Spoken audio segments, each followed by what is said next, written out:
All right. Hi, welcome to the Leighton Inclusion Interview Show, which is about recognizing the difference between kindness and cruelty. And we'll be talking more about kindness, especially in leadership and teaching, because I'd like to welcome Jaclyn Bradley to the show. Hi, Jaclyn. How are you? Hi, so happy to be here, Anne. Thank you for having me.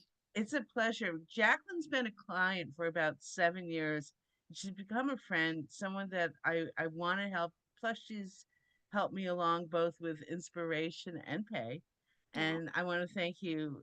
And what I just stated about Jaclyn being a client is full disclosure. So I wanted to interview Jaclyn because she has leadership superpowers.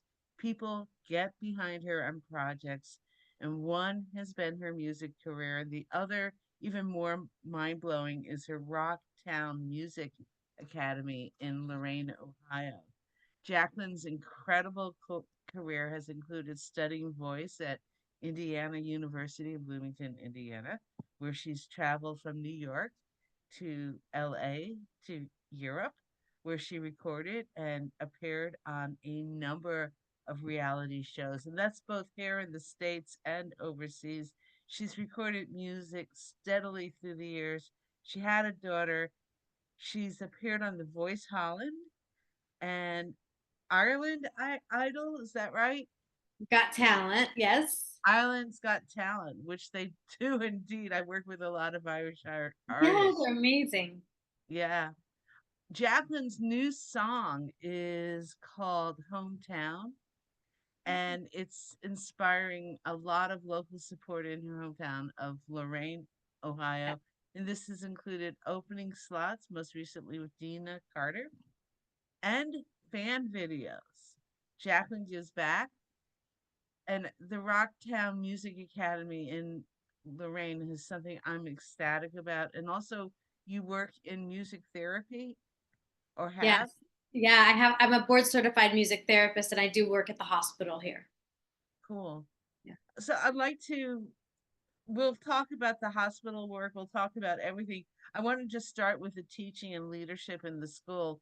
Is there an element that you have that, or that you've noticed in students coming to the academy that makes them similar and similar to each other and similar to you?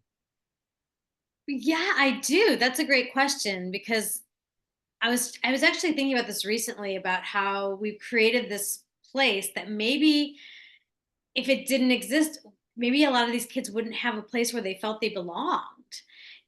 Being a musician, we're all a little different, when we were in elementary school. And a lot of my students, they're in musical theater. They love music, and maybe they're not athletic. Maybe they're not a part of a sport team. Maybe they're not, doing those kind of things. But when they come to Rocktown, they have a place where they belong. And we start with voice lessons, piano lessons, guitar lessons. But we just started a school band. And so now they're getting together on Sundays and rehearsing as a band and having camaraderie and friendships through that. So, all of the students are people that love music, love the arts. And I thought about that. I thought, when I was young, I always was looking for my people, other musicians or other people that kind of thought outside the box. But now we've created this place where, like, the teachers and the students are coming to me. So I'm surrounded by my people all the time because of Rocktown. Build it and they will come, right?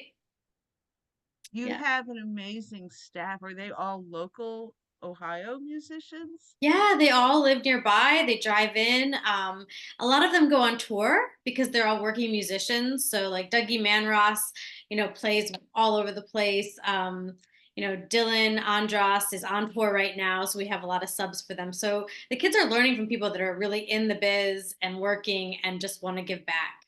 But they are That- local. Yeah, they're from this area. That's amazing. And it's amazing how much Ohio gives to music. I mean, if you stop and think, oh my God, look, we're all over the place. And it used to be that you would have to live in LA or Nashville or New York, but now the world is very different. And Dougie, like, he's making so much money as a guitarist here because they need him. Like, all these bands are hiring him. He's flying out. They're flying him to Vegas and to, Nashville and all that stuff. So the world has become smaller, and you can be a mainstream musician not living in, the hubs anymore. No, that's absolutely Yeah. true. Mhm. I've I used to work at Hit Parader magazine, and the amount of bands from all over the country. I'm still in touch with artists, songwriters from Tulsa Yeah. all the way to obviously Ohio and beyond. Hit Parader, I have to say, like, my mom worked in a travel agency in a hotel, and the hotel had a gift shop. And they had Hit Parader in and I would sneak over to the gift shop and just spend like hours looking through the magazines, maybe buying the magazine, putting the pictures up in Hmm. my room. It was awesome. So you worked in a really cool magazine. How awesome! It was fun. And one of the things that turned me around was reading the letters from the kids and feeling where they were coming from. And I had a lot of OMG, oh my God moments where I looked at the kids' letters and the amount of feelings they had just about their own lives. It stuck with me. And I mean, now these kids are in their 50s and Do you think younger and that all that. the readers were a certain kind of person that were coming to the magazine too? To a certain degree, I mean, I think they just. I'll tell you a story, and this was a lesson that I learned. There Mhm. was a gal. We had a Miss Hit Parader contest, and there was somebody that wrote to the magazine that was looking for the results of it, and I just felt like, oh, you're looking for substance and being a beauty queen. And I wrote back kind of a joke letter like, we'll get back to you. And she had written to her ad director, but Yeah. yeah, assistant to Mr. So and so. And she wrote back to the magazine and was like, no, I'm really angry about this. And she was right. She was completely, I sent her an apology note, but she was looking to grow in some way. She was looking for her understanding of bettering herself. And even if Yeah. that meant being a beauty queen, which, how dare I mock her out for wanting to be whatever she wanted to be? Beauty pageants was an avenue for women that at a time when we didn't have all the avenues we have today. That's true. That's true. Yeah, you bring up a point because I mean, think about the 50s. The women were not educated like men were. They weren't going to college. My mom wasn't allowed to go to college because bad girls went to college, that's and so it was Amazing. yeah, so maybe the beauty pageants were a vehicle for a lot of these women to having their voice heard, but nowadays we have more avenues for sure. Thank goodness. Yeah. Growing up, and then when you started getting into the real world, who sent the elevator down for you, and how did they do that? Ooh, that's a great question too. First of all, I had really supportive parents. So my father is a defense attorney. He's now a mayor. He believes in women. He hired women attorneys. He never, said, "Hey, you're a girl. You can't do that." He really believed in me. So I had a dad that believed I could be just as awesome as any son would be. My mom was very liberal, so even though she wasn't allowed to go to college, she learned a lot. She became a businesswoman. She supported my dad. They grew together. They were high school sweethearts, and they were Nice. really they. So I had parents that didn't tell me no. So thank God, I'm very fortunate. But I had a voice teacher named Laura Schutze who lived a few cities over, and she was just really aware of the best voice programs. She's the one that told me to go to Interlochen Oh, for camp when I was in high school. And I started to go, and I was the best singer in my town as a kid, and in high school. But to go and now be around all the kids that were the best in their towns, really, it makes you really have to work harder to be inspired. That's where I got my scholarship to Indiana University. So Laura Schutze was definitely brought the elevator down and brought me back up, because she was, I think, being in music, like beauty pageants, is another vehicle for Sure. anyone who is not a white male. You know what I mean? So Yeah. music, it blurs the lines, it blurs the rules. So a lot of women were able to have their voices heard through music as well. Yeah. Yeah. And it's a great vehicle for white males because let's face it, the all these bands are that we grew up on and fell in love with. We both read Hit Parader and loved the Skid Rows and Ohio Warrants of the world. Yeah, but I think also, like, you think about, a lot of the music came, from the Black society, that we may not, a lot of these people, music was their vehicle to being heard, and as well. So Mhm. I think women were the same. But yeah, no, nothing against white males, but No, um, never. the equity is important. Yeah, and the equity that is such an important tool. Mhm. I mean, let's say, and who's there for your father? I mean, probably he had more people as for him because of the male attributes, I'm sure. Well, here's the thing about my dad. My dad's amazing. So, as a criminal defense attorney, Mhm. he was not always liked by our neighbors. Mm, He was representing people that people just automatically assumed were bad. And so he, in the beginning, was getting a lot of, like, I can't believe you're representing this person who did this. And he would say, well, it's the Constitution. Everyone gets their day in court. They're all innocent until they're proven guilty. And it was hard in a while until he represented a woman who, she went to jail for 14 years for a crime that never happened. And he ah, fought and fought for her. And she is free today because of my dad and other people that supported her to the truth. But I think he did represent people that a lot of people had forgotten about, and who, couldn't afford, a good attorney. He started as a public defender, but he really cared. And he started to, defend people and stand by them when, the rest of the world had deemed them as bad. And so he's not the typical white male. I will say my dad is very much for all people, the underdog, and the people that need a voice. Um, right. yeah, so he was a good one. He I like reminds that. me so much of, who's the character in To Kill a Mockingbird? Atticus Finch. That I have to check and see if that the Gregory Peck character Yes, that Atticus. is that his name, Atticus Yes, Finch, that's or who my okay, dad was. He was the one defending the people that needed a voice. yeah. Yeah. I'm trying to remember the name of the person that was the criminal in I remember and Boo Radley and Scout. But what was the name of the person he defended? I'd have to think about it. yeah, but Mhm. okay, but I like the Greg. I remember that movie. That was Stanley Kramer, I believe, was the director of that, and so many other movies. Or maybe I'm not sure who directed To Kill a Mockingbird. I do know that there is a Gregory Peck movie about the environment that Stanley Gregory Peck was so handsome, Kramer. Yes, so I know. strong. Yes, yes. I love the old movies. And then there was the Bobby Darin, Leo Roston, and Angie Dickinson movie. Mm. All right, I'm going off on Gregory Peck, That's and that's okay. fine. We could all day.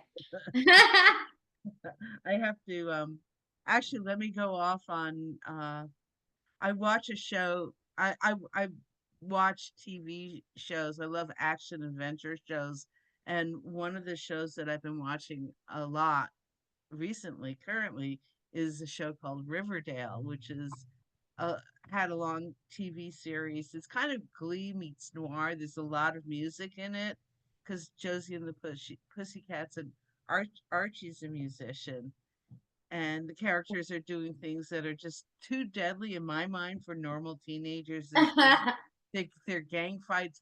Archie is in jail right now, and he's kicking ass in illegal ultimate fighting style fights, and we need your father to get him out of jail. Although Robin Givens, she plays the town attorney, and his mom is played by Molly Ringwald. So, and Oh, yeah, cool. That's yeah. cool. Actually, Mm. his dad is the late great Luke Perry from 90210, Beverly Hills 90210. Oh my So gosh. yeah, um, it's just one of those TV shows. Wait a Anyhow, second. How'd they get Luke Perry in it? well, I think what they did was they had money to produce the show, but they chose to get classic teen idol TV heroes. Anthony Michael Hall, they do an episode that's kind of like The Breakfast Club. So they got Anthony um, Michael Hall to play a principal that gets killed from some kind of sacrilegious bonding of some sort. Oh my gosh. That Yeah, sounds amazing. I'm gonna have to check it out. yeah, it's on Netflix, and I enjoy the yeah, the Innocence Project. I was thinking about this guy getting falsely convicted, and now there's a parallel with That's with that's who was involved in my father's client's case, the Innocence Project. they are so They're great. amazing. Yeah, it's such a great project. I have a actually there's a label, music label guy, Jason Flom at Lava Records, and he signed to Skid Row, actually back in the Yeah. 1990s or so. Wow. So yeah, it's standing up. Um, am I wrong about what kids go through? I mean, I'm looking at Riverdale as a TV series, and these kids are going through murders and false convictions and trying to change a, a tormented town into something positive. And they just want to go to Pops and the diner and have a good time. But everything is happening. I think a lot of kids are going through that. I think a lot of kids. And the kids don't really, I mean, have like the hangouts that we used to have. Like, I mean, we used to go to Pizza Hut, or we would go to like Bob's Big Boy or Denny's, and we would, hang out, or we'd go to the mall. The mall was a big place to go. Right. Everyone's kind of like on Hanging out. online now, connecting. It's different. Yeah, that's right. I mean, my local mall from White Plains Mall just closed down in the last 2 years. So what you're saying is so Clothes? I've been yeah, there. yeah, they closed. I lived in Peekskill, Anne. That's right. Yeah, That's right. You did. I lived That's for 2 years in Peekskill after 9/11. So yeah, I know White Plains. yeah. I can't Well, believe them all closed. I'm gonna show a picture. I mean, you and your co-part musician, y'all are hanging out on the roof here, right? That is a roof. That is the roof. That's my city. That's Lorain. That's Lorraine, my Ohio. hometown. Actually, if you look over my shoulder, there's like a greenish black awning over a building to my left. Right? That's Rocktown. Oh, hey, And that's then you really can see the cool. steel plant. Like if you move your head a little, the black thing above my head, that's the old steel plant. And our town went through a lot of trauma and sadness because the steel plant closed and jobs, hundreds and thousands of jobs were lost like that. And that changes the vibe and the energy of a city instantaneously. And Totally. coming back from that still. Is the steel plant being turned into a I school hope or a so. factory? Well, Oh, that's what they're trying to figure out right now. cool. I'm gonna send. This is Lorraine, Lorain, Yeah. Ohio. Yeah. When we were coming up, when you were first coming up in the music business and hanging out on the Sunset Strip, were there bands that were like some of these TV shows? What are your memories of LA and the Sunset Strip? I remember the first time I went to LA, Yeah. and I grew up, reading Hit Parader and watching MTV and in love with these, these front men, these guitarists, drummers, and you just, their pictures were on my bedroom wall, and I respected them so much. I wanted to be where they were. And so the first time I went to the Rainbow on Sunset Strip, because that's in music videos and November Rain and all that. Right. So Yeah. I walk in, and Sebastian Bach is at the gosh darn door. I couldn't have planned it. And when he saw me, I probably was very excited. I'm like, Sebastian, and he opened his arms and he embraced me like, like a brother, so so kind, so sweet, energetic, took a picture with me, asked me how I was doing. We had a conversation, and then he was like, he was married at the time to his first wife. He's like, I got to go home to my family. Great to meet you. Got in a cab and went home. And he was just he was everything. Like, you meet rock stars who are like, oh my gosh, they're nothing like I thought. And then you meet people like that who just treat you so well. And it was like a one-on-one moment with this person who I had just dreamt about when I was a kid. I had ended up, then I lived in LA. That was just when I visited LA. When I lived in LA in my 20s, yeah, you go to places and you're having dinner with Alice Cooper. You're having dinner with Lemmy Kilmister, and that's just a Tuesday night. Right. And because your neighbors and your friends are now in the business, and so it's not uncommon for someone to show up at a dinner party who's an icon. Right. Right. Right. And then you hear stories like I was friends with this one guy who his name was Fig, and he was the attorney of John Lennon. And when he had was younger, it was his job to take David Bowie around. So he'd go to his house and he'd have pictures of David Bowie, and he'd say, "Oh, that's the waterbed that David Bowie, sat on and played guitar in my living room." And I'm like, "You had a waterbed in your living room? This is crazy." So LA is a different world. I love my time there. I'm glad I'm not there anymore. It was a perfect time for my 20s. But yes, the Sunset Strip was a lot of fun. Play the Viper Room and Whiskey and Key Club and all of them. And it was a lot of fun. It was a lot of fun. It was a good place to be in your 20s.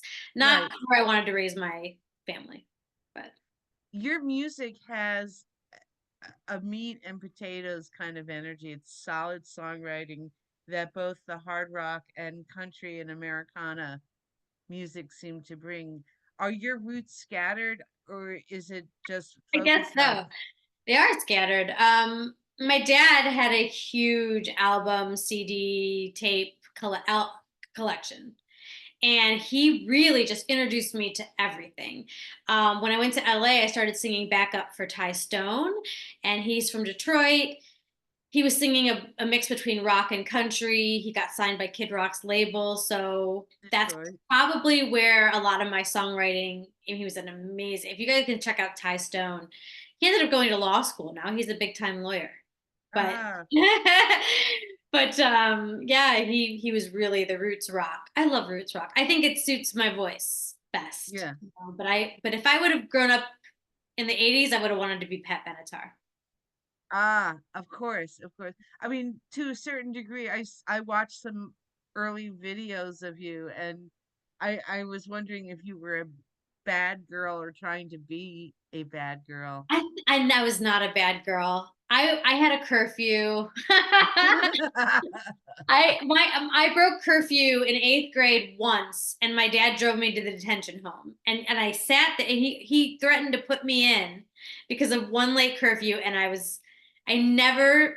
Sometimes I was late again, but I would always call. As long as I called and he knew where I was, then I was cool. So I Oh, learned wow. early. I was not a bad girl. I think I was intrigued by people that were. I think I wanted to know about them. Like, ooh, what would it be like to be, rebel? What would it be like to be a rebel? But I was good. I was a good girl. But not in your music. I mean, what's the killer song? Oh, Love Killer. Yeah.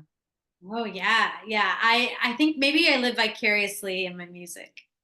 Yeah, and then you have a song about freedom, making your choices as a singer, as a person, Yeah, really. Freedom Rings. Well, I wrote that when I was in a bad marriage, and I think that that was my outlet in that. Mhm. That's very good, having outlets for Oh my people. gosh, what would I do without music? I'd be in who knows where. Yes. Well, you've done lots of reality TV as well through the years. Was Breaking Bonaduce the first one? And that was Gretchen? That was Gretchen's Love story? Gretchen. My first reality show was Date My Mom on Oh, MTV. My mom, I had got pictures with my mom, like just a mother daughter picture shoot for Mother's Day, and I sent them in to date my mom, and they cast my mom and I on that dating shows where the guy dates three moms and decides what daughter he's gonna choose based on their moms. your parents were married? Yes, but it wasn't really. She didn't really go on a date with the guy. He just went out with moms to decide which daughter he would date. Oh, oh. Did you get the date? No, some girl from Georgia won. My mom Dumb. was, my mom does not make a good impression on men. She's like, my daughter's perfect, and she does this, and don't do this to my daughter. She's the Italian mama, you know. But it was super fun. He was a really nice kid. It wasn't real, you know what I mean? It was all staged and those things, No, but of course. but like nobody went on a date afterward. It was just for TV. But oh, you know, here I was, little girl from Lorain, Ohio, on MTV, and I thought it was the coolest thing ever. Then yes, I decided I was hostessing, which was great and fun. And I was in the Grove in LA hostessing, but I wanted a real job, and so I started telling my friends at the networks that I wanted to be a PA. And I'm like, if anyone needs an assistant, just let me know. I'll audition and interview. And Kathy Griffith was looking for an assistant first, Oh but my God. she didn't want a woman. She didn't want a woman. So she liked hiring men. So then I was in the loop, and finally I get a call and they're like, Danny Bonaducci, the Partridge Family kid, he's looking for an assistant and go interview with his wife.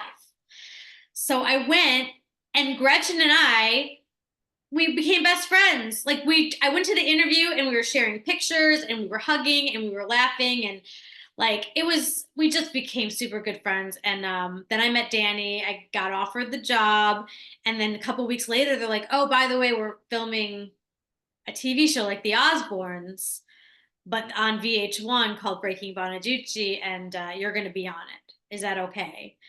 And I was like, "Oh, okay, that'll be fun, you know." But it ended up being complete chaos.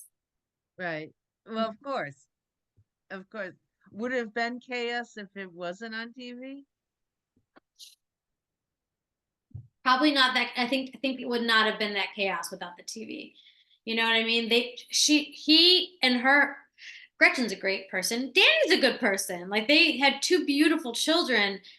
He was kind of stabilized because Gretchen was Mm, a really good, he had a good wife. She was, managing his career. He was stable. What happened was they started filming the show, and right. it's boring. Like nothing's happening. They're going to dinner. People are like, you know what? Something has to happen. So Danny goes to karate class. And during karate class, he hits something so hard, I don't know, purposefully or what, breaks his hand, goes to the doctor, and they prescribe him Vicodin. Oh He's, no. he's an And he'd addict. been dealing with drugs. He's an Yeah. addict. So from the pain medication, which was a prescription, it just started spiraling. He has bipolar. He went into mania, and the cameras were rolling. And so I don't think he would have gotten out of control if it was not for the cameras. Just my personal opinion. But I think that's it. Look, you have a good insight into people on things like that. I, one of the stories in your bio, I'm going to show everyone's your bio. Um, well, this is one of your bios from the Rocktown Music Academy. But one of the stories in the bio on your website blew me away. In addition to writing and performing Jaclyn is a board certified music therapist. She led the largest music therapy study in history to research live music in surgery, which was, and this was published in the Journal of Clinical Oncology. Oncology. That's one of the biggest cancer journals in the world. They told me I'd never get in it. They told me I'd never get in it. They said you just have a bachelor. I have a master's now, but at the time I just had a bachelor's, and I what had happened was this. So I did the Bonaduce gig for over 2 years. And I want to say again, Danny's a good guy. He's a really good guy. Everyone has a good side, and he had some mental illness that he has dealt with. He's had a crazy life. Can you imagine being as famous as he was at his age? But Yeah. he's a good man. He's a good man, and he was kind to me. And Gretchen, his ex-wife, is still one of my dearest friends. So I love them very dearly. I wouldn't give up that time for anything. But it was crazy. And so I come home and I'm like, I have to do something for the greater good. Like all I'm doing is like running around on reality TV. There's no soul to this. So I said, I'm going to volunteer at Rainbow Babies and Children's Hospital and see if I can sing to the kids. So I go in with my guitar and they're like, you can talk to them, but you can't sing. We have music therapists for that. And I was like, what's that? And Mm-hmm. they said, it's a degree. You have to have board certification to do this. So I went back to school and I started studying music therapy, and I already had the music degree. So it was just a post baccalaureate addition. Sweet. And a couple of years later, I was in the hospital interning for Leighton, who was an angel who taught me everything. And it was some of the best moments of my life have been with patients in those hospital rooms. So that's how I became a music therapist. And the study, we did study 200 women going through breast cancer surgery. We found that one preferred song, either recorded or live, reduced anxiety by 40% before surgery. One song, 5 minutes. But you have a healing voice.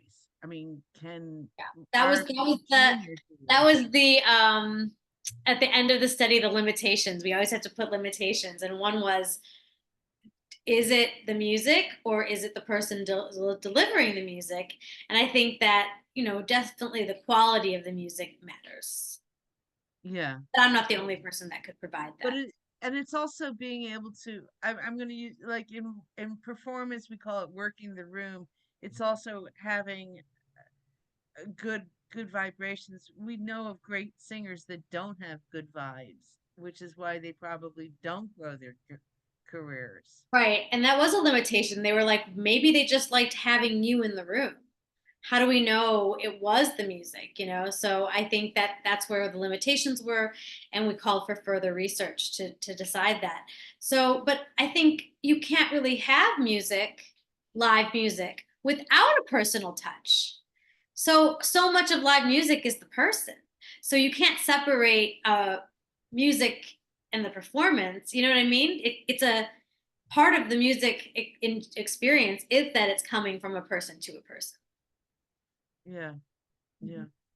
Being on reality TV, you, the Voice Holland, that was, that's great. And I want you to know, this is people don't know this. The Voice of Holland was the first voice. The Voice series Right. did not start in America. It was started by a guy named John DeMol in Holland, and he was like the originator of The Voice, Fear Factor, Big Brother, all of these reality shows. Deal or No Deal, I think. He was just this like mogul with a really great thinker who was coming up with these shows that really did well. They all started in Holland and then were bought by the other countries. So the Voice of Holland was the original voice. So we were in the state of the art theater, just some of the best singers I've ever sung with, amazing talent.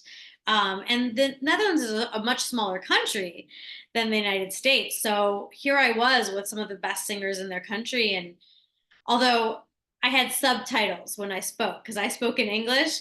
And then when I Yeah. would be going on stage, we'd be in a group and they'd be talking to us. And they'd be like, go. And I'm like, oh my gosh, I have no idea what my instructions just were.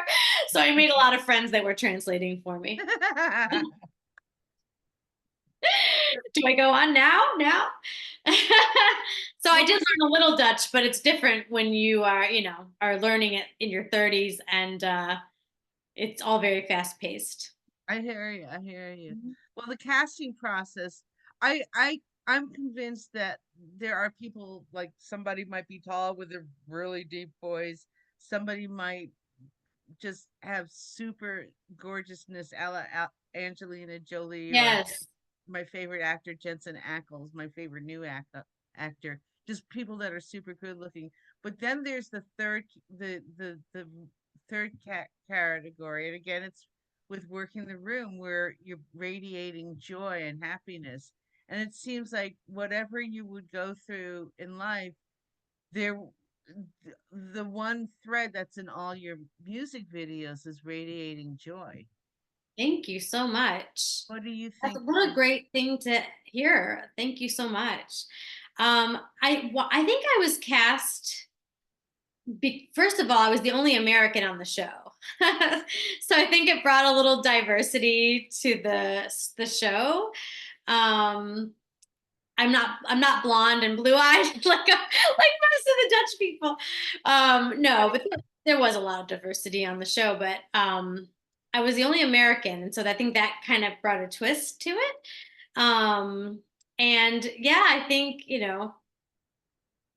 I hope that I create joy through my music. I think that has always been the point for me. that's so good? Can you share the lyrics of Hometown and Hmm. tell us about that? Because from Ireland and from Holland, you came back to America, and boy, you were recording and making stuff happen. And I was, I I was just impressed to see how far you came in such a short time. It Yeah, was like well, the world, I and this is missed your home. creation. I missed home when I was away. I thought I always wanted to live in Europe, and that because I was studying opera in school. Italy was everything. I wanted to be in Italy, but I lived in Europe and I loved it and I learned so much and I got to raise my daughter there for 5 years. But I missed home. I never loved America as much as I did when I was away from it. I am now the Wow. most patriotic person because when you don't have it, you miss it. And I miss the American dream and the American spirit that we have that does not exist everywhere. And I took it for granted. And so, here I was on the 4th of July walking the cobblestone streets singing, I'm proud to be an American and crying, on my headphones because, I missed home and I missed my family. And then my marriage fell apart. And it was like I wanted to go home. And there was a time when, I didn't know if I'd be able to. So, because of my family. So, coming home meant a lot to me. And I moved home with my daughter and went through a divorce that was painful and 4 years long. And but it made me very strong. And Hometown, you asked about the lyrics. So it starts. I was only 18 when I took the night train, far away from everything, far away from you. So I was right after high school. I left town, went to Indiana, did New York, did Los Angeles, went far away from everything that I knew. I said goodbye to all my friends and all that made real sense. Traveled from east to west, looking for a picket fence. I thought glory was on the outside. I thought true love was far away. I thought you had to fight to find it. I thought I couldn't stay. I searched the world for gold, then turned around to find it in my hometown. I found it in my hometown. So that's the lyrics of the first verse and chorus. And after I came home through my divorce, I opened my heart to love again. Hmm. And I never thought I would find the love of my life where I began, That right where I started. No, I was that spending my whole life running from it. So yeah, but I don't think I would be who I needed to be to recognize no, it if I hadn't journeyed away. yeah, and also there were rewards. Your daughter was born overseas. She was born in Cleveland, but we Okay. left right after she was born. Yeah. I got to stay home with Yeah. her. I got to be a stay-at-home mom for 5 years, and she was bilingual while we were there. And just I got to do the TV shows and meet amazing people, amazing artists, record with great producers.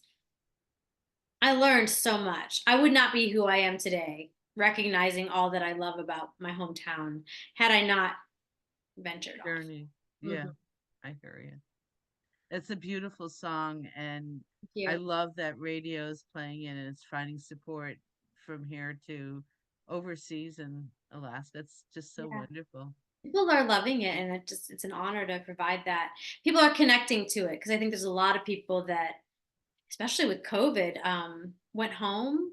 A lot Yeah. of people went home to care for their elderly parents that are my friends. So there's a lot, actually, in my even in my hometown, there's a lot of directors and musicians that are home right now taking care of people since COVID.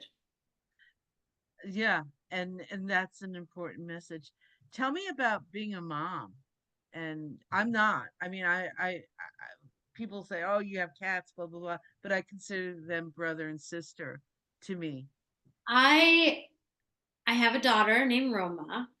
She is everything that I have ever wanted to be because like, I haven't always stuck up for myself or been assertive, especially when I was younger.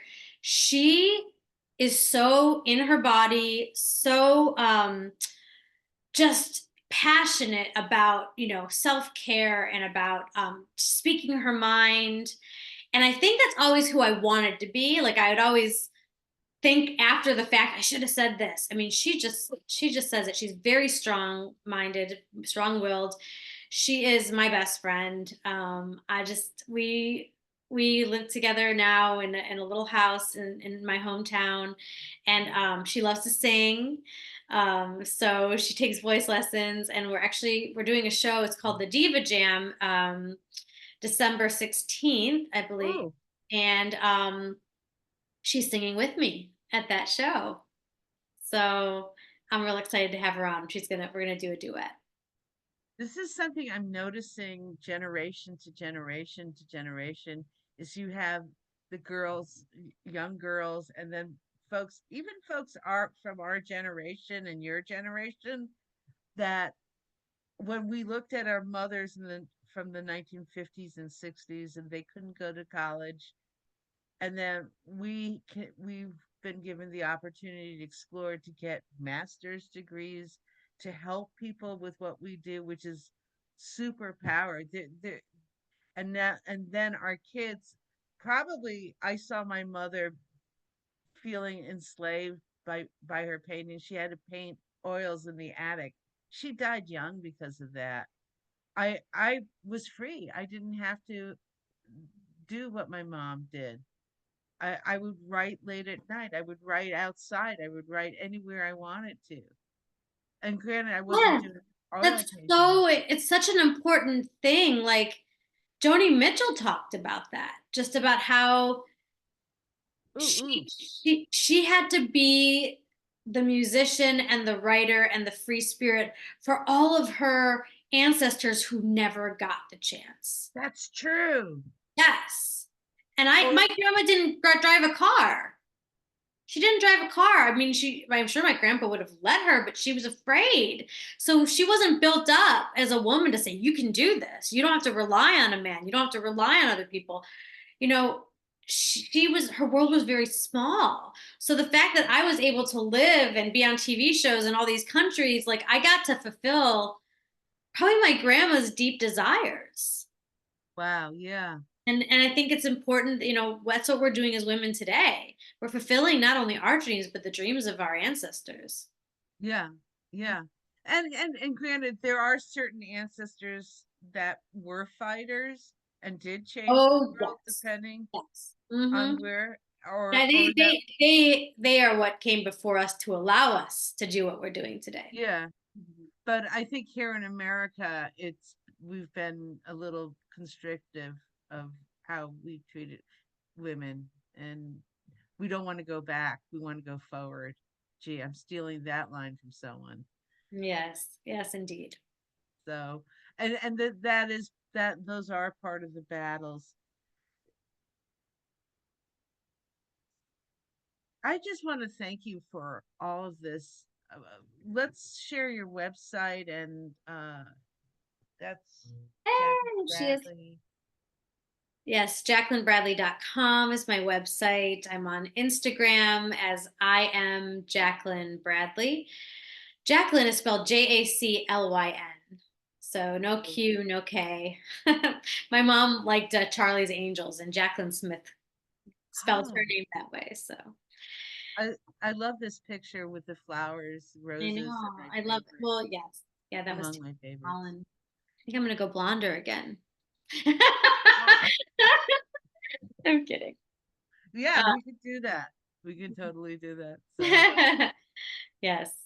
anything you want to add that we should cover or that we left out that would make a great supportive statement for A lot of people are curious as to how they can give and how they can find their calling. And I think it's two things. It's finding what brings you joy, so finding what you're good at, and then learning to take what brings you joy and what you're good at and serving others. And if you um, can do that, I think you will be happy. I mean, I went through a lot of crap, but I'm so happy today because I'm really true to those three things. that's really good. Finding what you love, what brings you joy, Finding what serving. brings you joy and doing that, um, what you're good at, what's your natural talents? What are you good at? Is it cooking? Is it making your home look beautiful? Whatever you're good at. Is it music? Is it art? And then what brings you joy, because that's important too. Just because you're good at something doesn't mean it's making you happy. So making sure it's something that brings you joy, that you have a natural talent for, and then using it to serve others, then that's a calling, and it's Yeah, kind of where the happy place is. yeah, and I think it keeps you above board too. So that's wonderful. Yes. Thank you so much. Well, thank you for all that you do for music, for musicians, for women. And you're so kind, and you've always been so kind to me. So thank you very It's much. it's a pleasure and an honor. Thank you. Same. Same. All right.